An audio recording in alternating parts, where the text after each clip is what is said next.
Hello traders, कैसे हैं आप सब। Welcome to my YouTube channel अभी वेस्ट। आज का जो हमारा वीडियो है वो चार्ट एनालिसिस के बारे में है। आज हम जानेंगे कि हम चार्ट को किस तरीके से एनालाइज करते हैं, कौन से इंपॉर्टेंस लेवल्स है जो हमें मार्क करके रखने चाहिए, कौन से टाइम फ्रेम में हमें एनालाइज करना चाहिए, क्या सही तरीका है एनालाइज करने का, कल के ट्रेडिंग के लिए हमें आज कौन से लेवल्स को मार्क करके रखना चाहिए जिससे हमारी कल की ट्रेडिंग में हमें हेल्प हो। तो चलिए वीडियो को स्टार्ट करते हैं। वीडियो स्टार्ट करने से पहले मेरी एक एडवाइस है जो कि बिगनर्स के लिए है।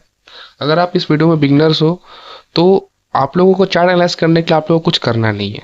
आप लोगों को अजीब लग रहा होगा, बट आप लोगों को कुछ नहीं करना। आप लोगों को सिर्फ चार्ट्स को देखना है, देखकर सिर्फ ऑब्जर्व करना है कि क्या हो सकता है और ये क्या हो रहा है चार्ट में।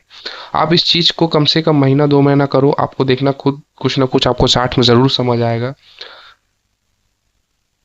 तो चार्ट्स को एनालाइज आप इस तरीके से करना स्टार्ट करो अगर आप बिगनर हो, तो आपको आगे चल के ट्रेडिंग में जो है बहुत हेल्प मिलेगा। तो चलिए वीडियो को स्टार्ट करते हैं। सो गैस, चार्ट एनालाइज करने का सब लोगों का अलग अलग अपना एक तरीका होता है, सबके अपने अपने लेवल्स होते हैं, सबके अपना अपना माइंडसेट होता है।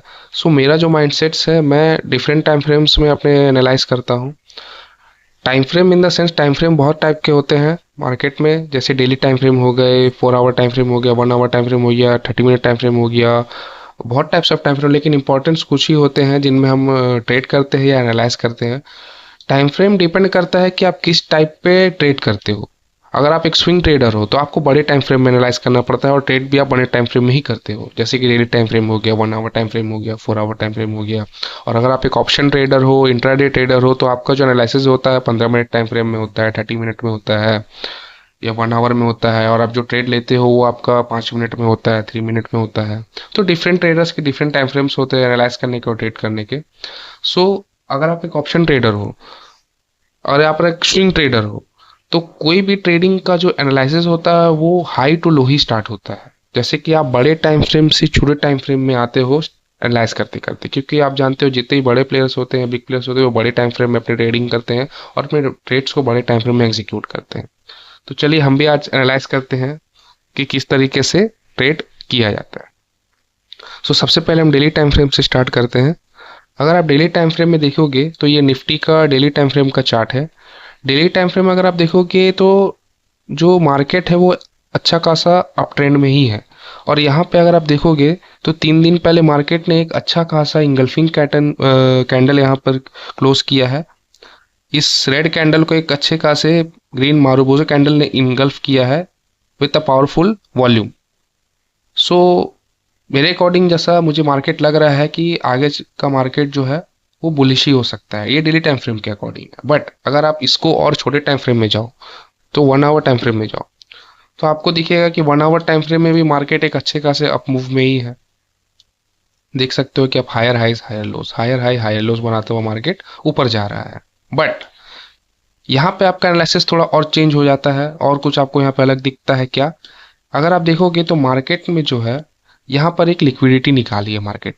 आप देखोगे यहाँ पर ही ट्रेंड लाइन का यहाँ पर ही ब्रेकडाउन करके वापस रिवर्स हुआ है। यहाँ पर मार्केट ने लिक्विडिटी निकाली, यहाँ पे कुछ बायर्स को निकाला, सेलर्स को ट्रैप किया और एक अच्छा खासा यहाँ पर एक अप मूव दिया है। तो यहाँ पे जो ये लो है, ये लो बहुत इंपॉर्टेंट है हमारे लिए, क्योंकि यहीं पर ही बिग प्लेयर्स के ट्रेड्स होंगे, ऑर्डर्स होंगे। और यहाँ पर आप देख सकते हो अच्छा खासा एक फेयर वैल्यू गैप भी है। ये फेयर वैल्यू गैप ही जो है एक बड़े प्लेयर्स के ऑर्डर्स यहाँ पर ही पेंडिंग है, जो कि एग्जीक्यूट करने के लिए मार्केट वहाँ पर वापस यहाँ पर रिटर्न आ सकता है। तो बड़े टाइम फ्रेम के अकॉर्डिंग हमें लग रहा है कि मार्केट आगे का जो मार्केट का मूव है वो अब तो दिखा रहा है, बट यहाँ पर एक इंड्यूसमेंट भी है। जैसे कि आप देख सकते हो कि इस कैंडल ने इसका हाई निकाला, यहाँ की लिक्विडिटी निकाली है और नीचे आया है। अगर इसका हाई इसने निकाला तो ये इंड्यूसमेंट हो गया। इंड्यूसमेंट क्या होता है, मैं इसके ऊपर भी एक वीडियो बनाऊंगा, आप कमेंट्स कर देना। इंड्यूसमेंट जहां निकल चुका है तो मार्केट का मुझे कुछ दिन का जो मूव है आगे चल के वो हो सकता है कि डाउन की तरफ हो मार्केट, क्योंकि बड़े ऑर्डर्स के पेंडिंग ऑर्डर्स जो बड़े प्लेयर्स के हैं वो एग्जीक्यूट करने के लिए मार्केट नीचे आ सकता है। मुझे लग रहा है कि आगे का कुछ दिनों का जो मूव होगा वो डाउन की तरफ होगा, क्योंकि बड़े प्लेयर्स के जो ऑर्डर्स हैं उनको एग्जीक्यूट करने के लिए मार्केट को नीचे आया हो सकता है। तो चलिए मार्केट थोड़ा सा और हम इसको कम टाइम फ्रेम करते हैं, लो टाइम फ्रेम में जाते हैं। अगर आप 15 मिनट टाइम फ्रेम में इसको देखोगे तो मार्केट जो है साइडवेज दिख रहा है हमें। देखिए क्या होता क्या है ना कि डिफरेंट चार्ट्स में डिफरेंट टाइम फ्रेम में हमें मार्केट अलग अलग तरीके से दिखता है। बड़े टाइम फ्रेम में आपको हो सकता है कि मार्केट अप की तरफ दिख रहा हो, अगर आप उसको छोटा करोगे तो वो डाउन की तरफ दिख रहा हो। सो डिफरेंट टाइम फ्रेम में आपको डिफरेंट टाइप्स ऑफ चार्ट दिखते हैं, तो इसमें आपको कंफ्यूज नहीं होना है, बस अपने सेटअप को फॉलो करना है, चार्ट्स को सिंपली एनालाइज करना है। ठीक है। डिफरेंट ट्रेडर्स के डिफरेंट एनालिसिस होते हैं, चार्ट्स अलग होते हैं, क्योंकि अगर आप एक स्विंग ट्रेडर हो, इन्वेस्टर हो, लॉन्ग टाइम में अगर आप ट्रेड करते हो तो आपको बड़े टाइम फ्रेम में करना है, ट्रेड भी बड़े टाइम फ्रेम में करना है, लाइस भी बड़े टाइम फ्रेम में करना है। लेकिन अगर आप ऑप्शन ऑप्शन ट्रेडर हो और आप डेली ट्रेड करते हो, इंटरडे करते हो, तो आपको बड़े टाइम फ्रेम के अकॉर्डिंग नीचे आना है, बड़े टाइम फ्रेम एनालाइज करते करते आपको छोटे टाइम फ्रेम में आना, और ट्रेड आपको छोटे टाइम फ्रेम में करना है। तो हमारा जो डेली का ट्रेड है वो छोटे टाइम फ्रेम के अकॉर्डिंग होगा, 5 मिनट 15 मिनट के टाइम फ्रेम के अकॉर्डिंग होगा। तो हमारा जो डेली ट्रेड का जो ट्रेंड रहेगा वो छोटे टाइम फ्रेम के अकॉर्डिंग रहेगा। जो एक 1 आवर टाइम फ्रेम का जो आपका जो ट्रेंड रहता है वो कुछ दिनों के लिए हम एनालाइज करते हैं कि आगे का जो कुछ दिनों का मार्केट है वो कैसा हो सकता है। तो गैस आपको यहाँ तक तो समझ आ चुका होगा। तो चलिए अभी हम एनालाइज करते हैं कि कल का जो मार्केट है उसमें कल का जो मूवमेंट है वो किस तरफ हो सकता है। तो चलिए हम 5 मिनट टाइम फ्रेम में आ जाते हैं। अगर आप 5 मिनट टाइम फ्रेम में अगर आप देखोगे, 5 मिनट टाइम फ्रेम में आप देखोगे कि मार्केट जो है वो उसमें भी साइडवेज ही दिख रहा है। ये मार्केट इस चैनल के अंदर है, जिसमें आज मैंने कुछ ट्रेड्स भी किए हैं। आप देख सकते हो 2 ट्रेड मैंने किए हैं। इस ट्रेड का अगर मैं आप लोगों को लॉजिक बताऊं तो मार्केट जो है ये कल के हाई के पास, ये सॉरी, ये कल का जो हाई है, ये कल के हाई के ऊपर ये मार्केट ओपन हुआ था। जैसे कि आप यहाँ देख लो, ये कल का हाई है और ये कल का लो है और ये क्लोज है। मार्केट जो है कल के हाई के ऊपर ओपन हुआ और इसने हाई को तोड़कर ब्रेकडाउन दिया। जैसे ही इसने ब्रेकडाउन दिया, ये मेरा एक गोल्डन सेटअप है, जैसे आपने मेरे पुराने वीडियोस में देखा होगा। जैसे इसने इसका ब्रेकडाउन दिया, मैंने यहाँ पर एक ट्रेड प्लान किया और इसने देख सकते हो कितना अच्छा मेरा प्रॉफिट दिया है। और ट्रेंड के अकॉर्डिंग अगर आप देखोगे तो मैंने यहाँ पर एक दूसरा ट्रेड भी प्लान किया ट्रेंड लाइन के अकॉर्डिंग। तो यहाँ पर एक दूसरा ट्रेड भी आप देख सकते हो कितना अच्छा खासा मुझे दोनों ट्रेड्स ने प्रॉफिट दिया है। तो गैस छोटे टाइम फ्रेम के अकॉर्डिंग जैसे मैंने देखा कि इसमें ट्रेंड जो था वो डाउन था, तो कल का जो हमारा ट्रेड है वो क्या हो सकता है।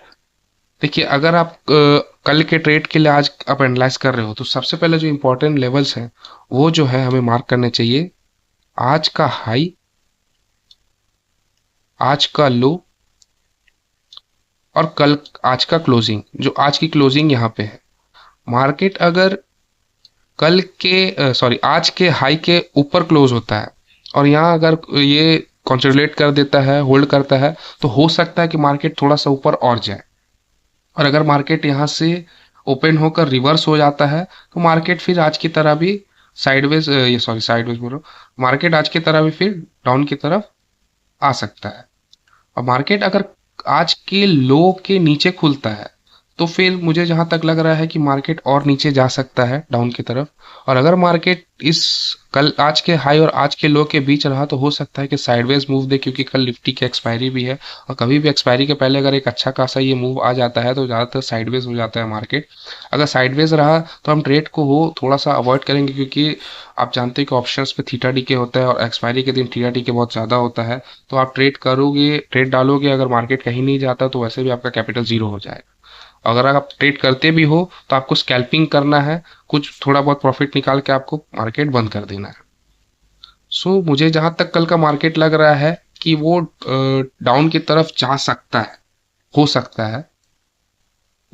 तो आप लोगों ने देखा कि हम चार्ट्स को किस तरीके से एनालाइज करते हैं। तो सब चलिए मैं आप लोगों को कुछ इंपॉर्टेंट लेवल्स और दिखा देता हूँ कि मार्केट में कौन से इंपॉर्टेंट लेवल्स है जो हम मार्क करके हमें रखने चाहिए। सो अगर हम बड़े टाइम फ्रेम में अगर आप जाएं, सो ये हमारा एक इम्पॉर्टेंट लेवल है जिसमें हमें मार्क किया है, क्योंकि ये एक फेयर वैल्यू गैप है। हो सकता है मार्केट यहाँ पर आके होल्ड करे और यहाँ से एक अप मूव दे दे। उसके बाद अगर इसको तोड़ता है तो ये हमारा एक सपोर्ट एरिया है जिसमें हमारे पेंडिंग ऑर्डर्स है बड़े प्लेयर्स के। और अगर इसको भी अगर तोड़ देता है तो मार्केट में हो सकता है कि हमें ट्रेंड रिवर्सल दिख सकता है। मार्केट अब एक डाउन ट्रेंड की तरफ जा सकता है। अगर ये 25,900 का लेवल अगर ये तोड़ देता है तो हमें एक डाउन तरफ का मूव आगे चल के दिख सकता है। सो आप लोगों ने देखा कि हम चार्ट्स को किस तरीके से एनालाइज करते हैं।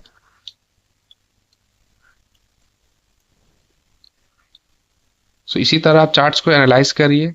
अगर आप एक बिगनर्स हैं तो आप ट्रेडिंग को अवॉइड करके पहले आप सीखने पे ध्यान दीजिए। जैसे कि मैंने आप लोगों को एडवाइस दिया कि आपको सिर्फ, अगर आप एक बिगनर हो तो आपको सिर्फ चार्ट्स को देखना है और कुछ नहीं करना है, सिर्फ ऑब्जर्व करना है। सो ऐसे ही नॉलेजेबल वीडियोस के लिए मेरे चैनल को फॉलो, अभी बस चैनल को फॉलो करें, सब्सक्राइब करें, लाइक करें, बेल आइकन को दबाना ना भूलें। Thank you.